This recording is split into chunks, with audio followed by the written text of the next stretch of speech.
Hello guys, welcome back to our channel think sharp. So guys, previous video में हमने देखा हम किस तरीके से केमिकल रिएक्शन को बैलेंस कर सकते हैं। आज इस वीडियो में अपन देखने वाले हैं combination decomposition reaction, exothermic endothermic reaction.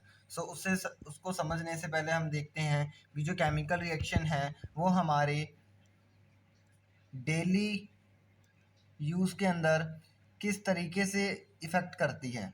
जो केमिकल रिएक्शन है, जैसे अपना फूड जो है वो ख़राब होता है, फूड को हम बनाते हैं, आयरन का रस्ट होता है और फूड का डाइजेस्ट होता है। ये सब एक टाइप ऑफ केमिकल रिएक्शन के टाइप हैं।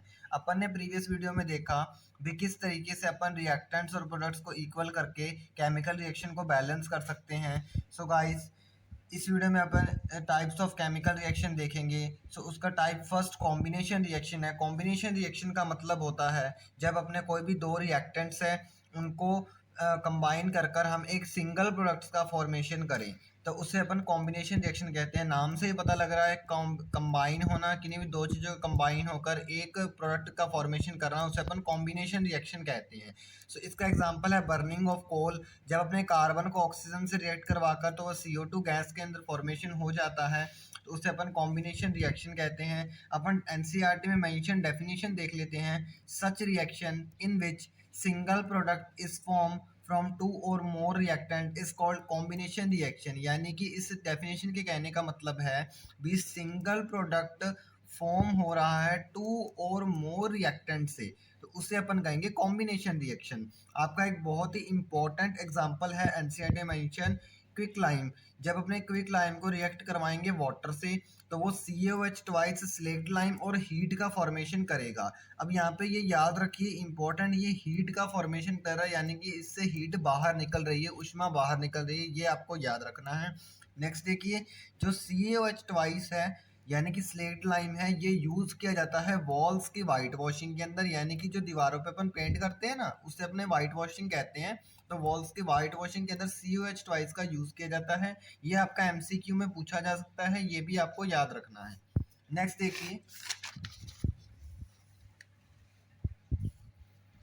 देखिए formation of water 2H2 plus O2 H2O। Formation of water देखिए। नेक्स्ट एंडोथर्मिक एक्सोथर्मिक रिएक्शन देखिए, reaction in which heat is released along with formation of products are called exothermic reaction. यानी कि exothermic reaction वो रिएक्शनें होती हैं जब आपकी heat जो है वो क्या होती है, रिलीज होती है, बाहर निकलती है रिएक्शन में, उसे एक्सोथर्मिक रिएक्शन कहेंगे। जैसे बर्निंग ऑफ नेचुरल गैस और ग्लूकोज का ऑक्सीजन से रिएक्ट करवाकर CO2 H2 और एनर्जी का फॉर्मेशन करना। जैसे आपकी NCERT बुक में थोड़ा सा ना बायोलॉजी का कंसेप्ट भी आ रहा है, तो वो भी अपन देखेंगे बायोलॉजी का कंसेप्ट। जैसे अपन कोई भी फूड को खाना खाते हैं, तो खाने में क्या होता है, कार्बोहाइड्रेट। और जब हम कार्बोहाइड्रेट को खाएंगे तो उसको वो सिंपलर सब्सटेंस में ब्रोक डाउन होगा in the form of glucose, और ग्लूकोज से हमें क्या मिलेगी, एनर्जी।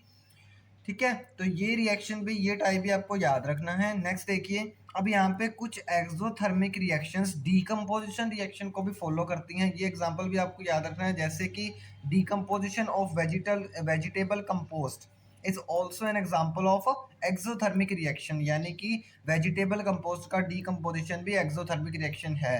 तो ये बात आपको एक बात इस वीडियो की सबसे इंपॉर्टेंट याद रखनी है भी, एक्सोथर्मिक रिएक्शन ऑलवेज कॉम्बिनेशन हो ये ज़रूरी नहीं है। एक्सोथर्मिक रिएक्शंस डीकम्पोजिशन रिएक्शंस भी हो सकती हैं और कॉम्बिनेशन रिएक्शन भी हो सकती हैं। अब अपन देखेंगे डीकम्पोजिशन रिएक्शन क्या होती है। देखिए, डीकम्पोजिशन रिएक्शन नाम से ही पता लग रहा है डीकम्पोज होना, यानी कि किसी का ब्रेक डाउन होना। तो आप देखिए, अगर आपका कोई भी वन रिएक्टेंट है और वो आपके दो प्रोडक्ट्स के अंदर फॉर्मेशन कर रहा है, यानी कि मैनी प्रोडक्ट्स में फॉर्म हो रहा है, तो वो अपनी कहलाएगी डीकम्पोजिशन रिएक्शन। इसके एग्जांपल देखते हैं अपन।